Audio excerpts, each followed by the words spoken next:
अगर रेलवे में एक अच्छी सरकारी नौकरी की तलाश है तो ये जानकारी आपके बहुत काम आने वाली है। चलिए, आरआरबी एनटीपीसी 10+2 लेवल की परीक्षा को स्टेप बाय स्टेप बिल्कुल आसान भाषा में समझते हैं। भारतीय रेलवे में एक पक्की, सिक्योर नौकरी, ये सपना आज भी लाखों लोग देखते हैं। तो आज हम इसी सपने को हकीकत में बदलने का जो रास्ता है, उस पर ही विस्तार से बात करने वाले हैं। ठीक है, तो सबसे पहले ये जानना जरूरी है कि ये मौका, ये अपॉर्चुनिटी आखिर है क्या। मतलब ये आरआरबी एनटीपीसी परीक्षा किस बारे में है। चलिए इसी से शुरू करते हैं।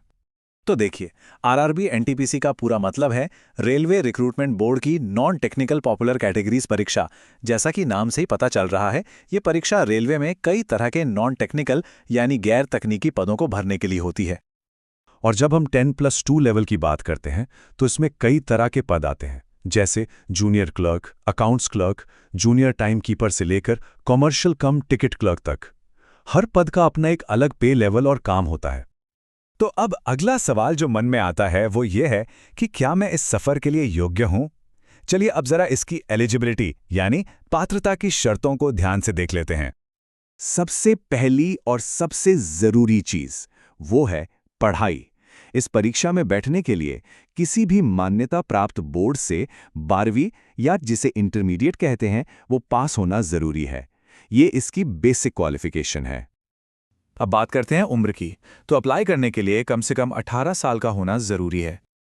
और जो सामान्य श्रेणी यानी जनरल कैटेगरी के उम्मीदवार हैं, उनके लिए ऊपरी आयु सीमा 30 साल रखी गई है। लेकिन रुकिए, इसमें कुछ आरक्षित श्रेणियों के लिए छूट भी दी जाती है।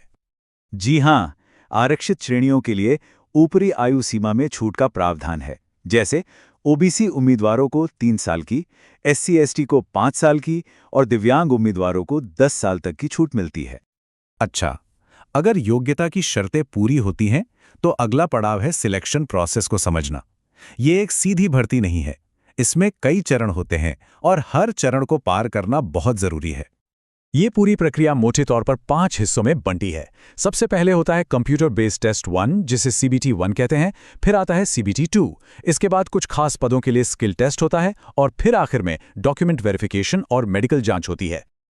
चलिए अब आते हैं असली चुनौती पर, यानी एग्जाम के पैटर्न को समझने पर, क्योंकि सारी तैयारी की रणनीति यहीं से बनती है। तो जो पहला एग्जाम है CBT 1, उसमें टोटल 100 सवाल होते हैं और टाइम मिलता है 90 मिनट। इसमें जनरल अवेयरनेस से 40 सवाल, मैथ्स से 30 और रीजनिंग से भी 30 सवाल पूछे जाते हैं। यहां ध्यान देने वाली बात यह है कि जनरल अवेयरनेस का वेटेज सबसे ज्यादा है। जो लोग CBT 1 क्लियर कर लेते हैं वो पहुंचते हैं CBT 2 में। यहां लेवल थोड़ा बढ़ जाता है।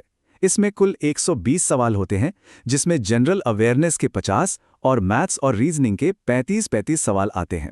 तो यहां भी जनरल अवेयरनेस सबसे बड़ा सेक्शन बना रहता है। और हाँ, एक बहुत ही जरूरी बात जिसका खास ध्यान रखना है, CBT 1 और CBT 2 दोनों में नेगेटिव मार्किंग है। हर गलत जवाब पर 1/3 यानी 0.33 नंबर काट लिए जाएंगे। इसका सीधा मतलब है कि तुक्का लगाने से बचना है, सटीकता बहुत जरूरी है। अगर सिलेबस की बात करें तो जनरल अवेयरनेस में करंट अफेयर्स बहुत जरूरी हैं। मैथ्स में परसेंटेज और रेशियो जैसे टॉपिक्स पर अच्छी पकड़ होनी चाहिए और रीजनिंग में कोडिंग डिकोडिंग जैसे सवाल जरूर आते हैं। जैसा मैंने बताया था, जूनियर क्लर्क जैसे कुछ पदों के लिए टाइपिंग स्किल टेस्ट भी देना पड़ता है।